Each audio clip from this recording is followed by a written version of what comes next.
morning. Sun's just got up and it was all about getting out of that tent without being annihilated by that swarm of mozzies in between the cover and the fly net. Made it, haven't been bitten yet.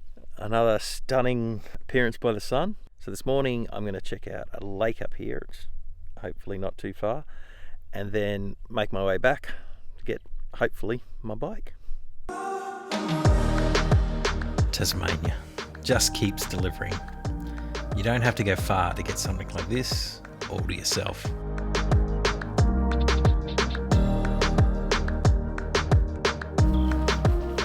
I packed up the tent, grabbed my backpack and water, then headed off to the small lake which I was told was totally worth the extra 20-minute walk. Lakeview. There was a long, low-lying cloud in the middle of the lake, which is formed from the warmer temperature of the water compared to the air early in the morning, and the steep hills on either side of the lake.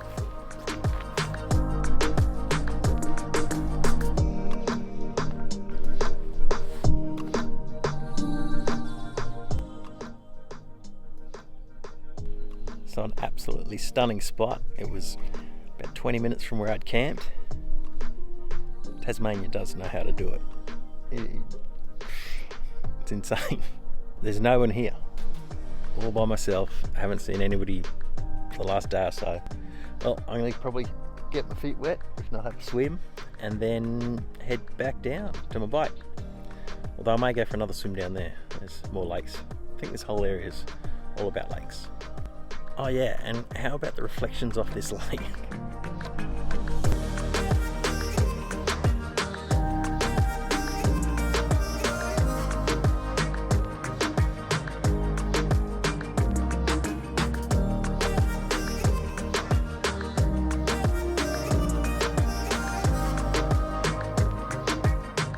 This lake sits just on the shoulder of the mountain, just under the peak.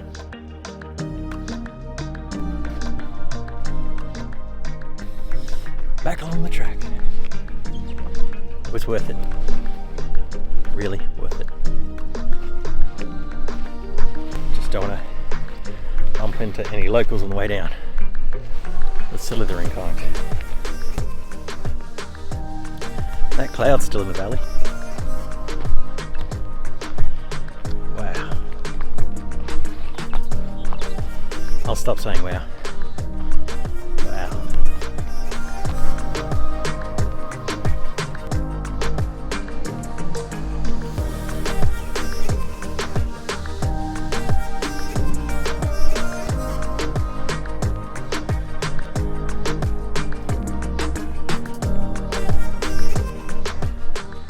And made it back to the start.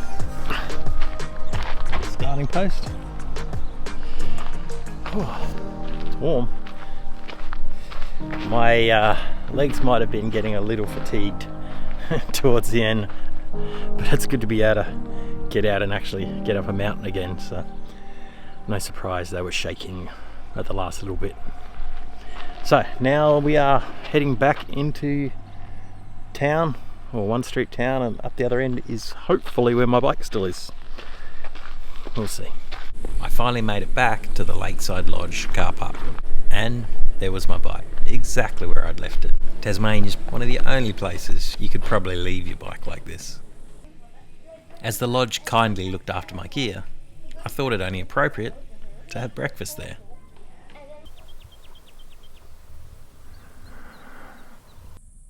It was time to organise my gear and repack. I got back on the bike, but only for a very short trip.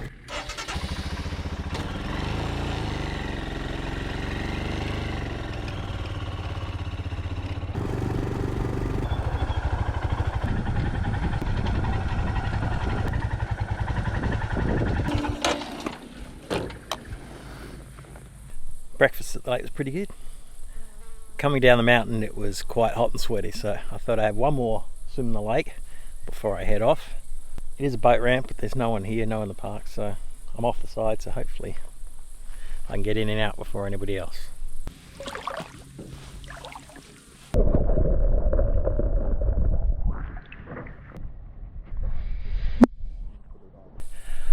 That was a good idea.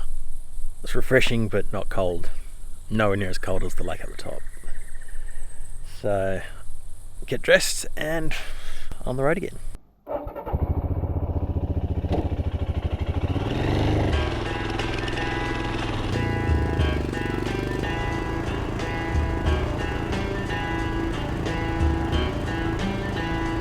The terrain in this area doesn't really allow for straight roads, which is fine by me.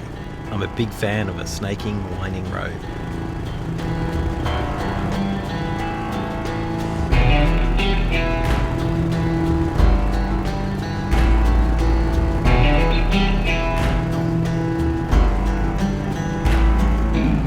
I rode into Rosebery, which looked like it had recently had fires really close to town. In 1893, a prospector discovered gold here, but the main mineral mined here has been zinc. The mine is still in operation and mines zinc, lead, copper, silver and gold. I came across the aerial roadway, which was built in 1931 to transport ore to Rosebery from the Hercules mine near Williamsford. It actually reminds me of an Indiana Jones movie.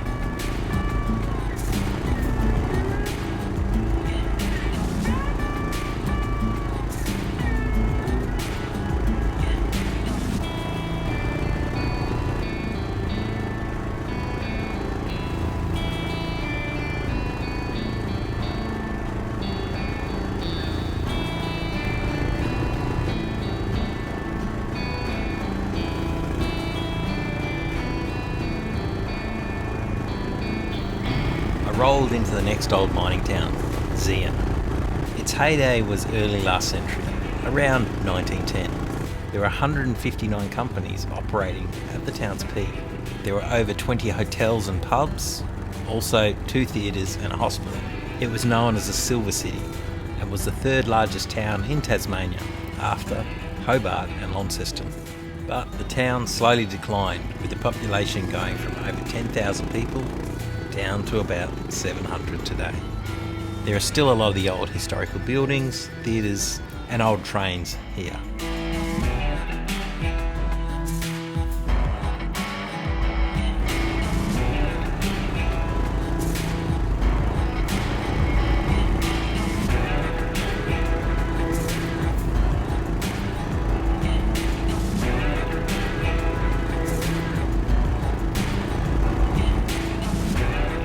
The last, biggest of the old mining towns was Queenstown. It was first explored in 1862, with the first mining company setting up shop in the early 1880s. It had numerous smelterworks, brickworks and sawmills.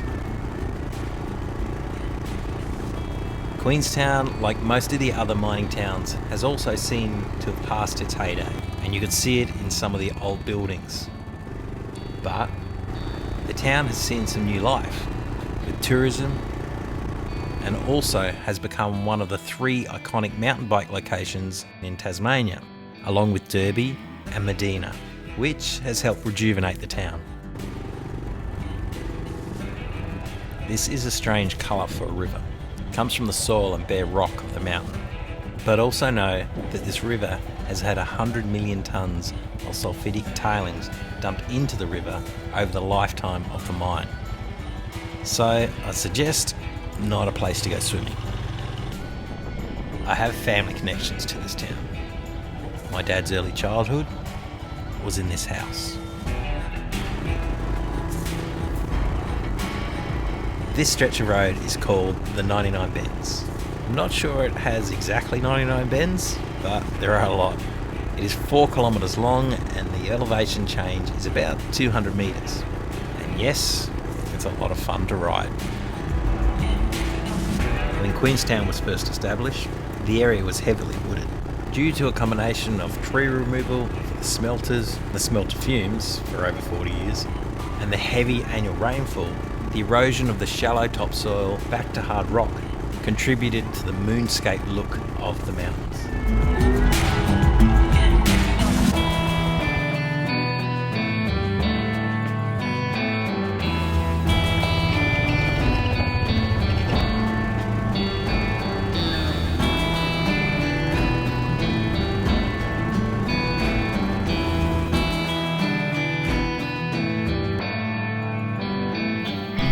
couple of years ago they started putting in more trails at Queenstown. It was like 30 kilometres or something. And Derby's actually the most well-known mountain biking place in Tassie and has epic trails to the forest. They say Queenstown's epic but exposed. And by looking at some of these downhills, exposure's a really good word for it. Love to try it. I'll just need a full face helmet, I think, and body armour, a couple of other, what else can I have? I made my way down the east side of the mountain to the bottom.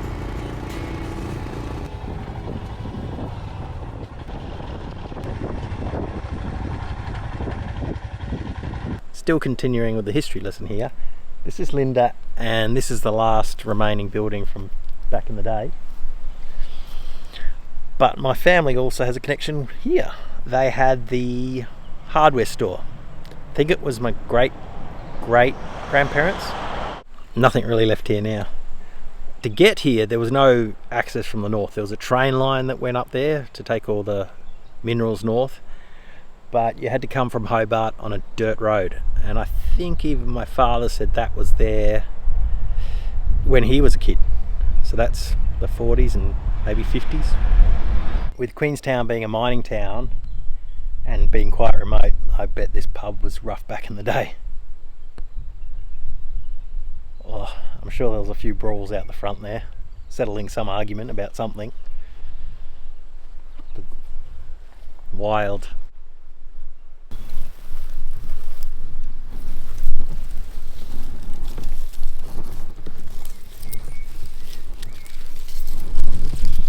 He's not camera shy at all.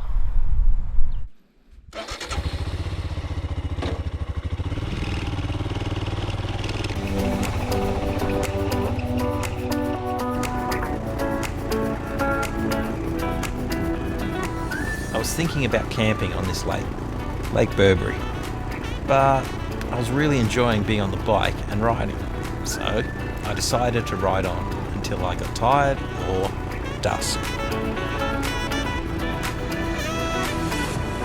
And it was a great decision to keep riding, as the next section of road along the Lyle Highway was a rider's dream. If you're ever in Tasmania, this is one not to miss. The forests I was riding through would keep changing to different types of forests. Then open grasslands, and again different trees. It's really interesting to see the different sizes of trees and how some forests are really dense and others more open, and how they transition from one to the next.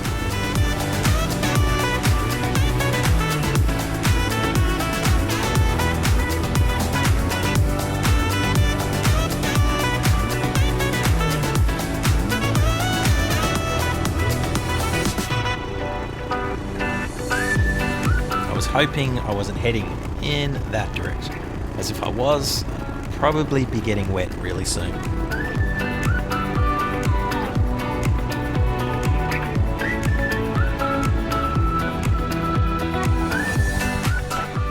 This is what generates the power in Tasmania.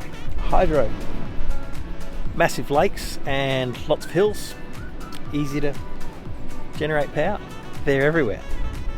And there's some big pipes. Electricity generation in Tasmania is dominated by hydropower, which supplies around 80% of Tasmanians' power. There are 30 hydroelectric plants and 54 major dams in Tasmania. The first one was constructed in 1895. The Duck Reach Power Station, to provide power for Launceston.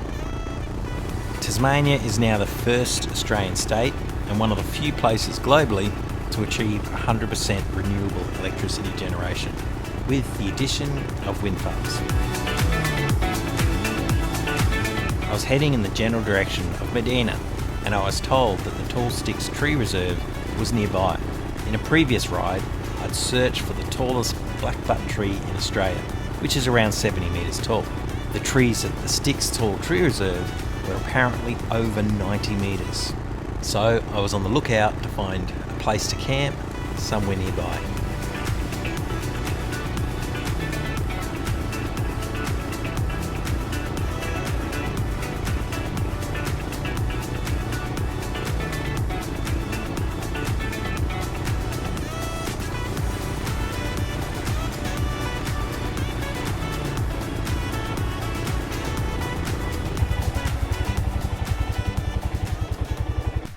So I found a spot called National Park Hotel, and I'm not sure what the national park is.